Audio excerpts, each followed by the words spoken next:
నమస్తే మిత్రులారా, నేను మీ శ్రీనివాస్ చౌహాన్ అడ్వకేట్. మిత్రులారా, ఒక కేసులోని విషయం ఏంటి అంటే, ఒక వ్యక్తి ఒక ఓపెన్ ప్లాట్ అని కొనుగోలు చేసినాడు. అక్కడ అతను ఇల్లు నిర్మాణం చేసుకోలేదు.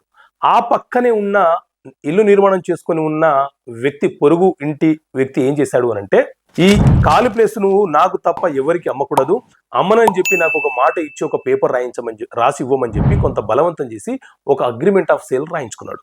కొన్ని రోజుల తర్వాత ఆ ఖాళీ ప్లేస్ అతను ఆ విషయాన్ని గ్రహించి ఇలా రాయడం ఇల్లీగల్ అని తెలిసి ఆ అగ్రిమెంట్ ఆఫ్ సేల్ ని క్యాన్సిలేషన్ చేయమంటే అతను ముందుకు రావట్లేదు. సో మిత్రులారా, ఎప్పుడైనా సరే ఎవరైనా ఒక మిస్ రిప్రజెంటేషన్ ద్వారా లేకపోతే ఫ్రాడ్ చేస్తూ లేకపోతే బలవంతంగా మన ఆస్తులను అగ్రిమెంట్ ఆఫ్ సేల్ చేసుకుంటే అవి చెల్లుబాట్లు కావు. ఆ కాంట్రాక్టు, ఆ ఒప్పందాలు అనేవి చట్టరీత్యా నేరమవుతాయి. ఎవరైనా ఆ రకంగా మనతో అగ్రిమెంట్ చేసుకుంటే మీరు న్యాయస్థానంలో దాన్ని cancellation, suit for cancellation of agreement of sale so and so document అని చెప్పి మనం న్యాయస్థానంలో కేసు ఫైల్ చేసి వాటిని రద్దుపరచాలి. లేకపోతే వాళ్ళే మన మీద స్పెసిఫిక్ పర్ఫార్మెన్స్ అనే కేసు ఫైల్ చేసి మన ఆస్తిని రిజిస్ట్రేషన్ చేయడానికి రావటం లేదని మన మీద కేసు ఫైల్ చేసి మనల్ని ఇబ్బంది పెట్టే ప్రమాదం ఉంటుంది.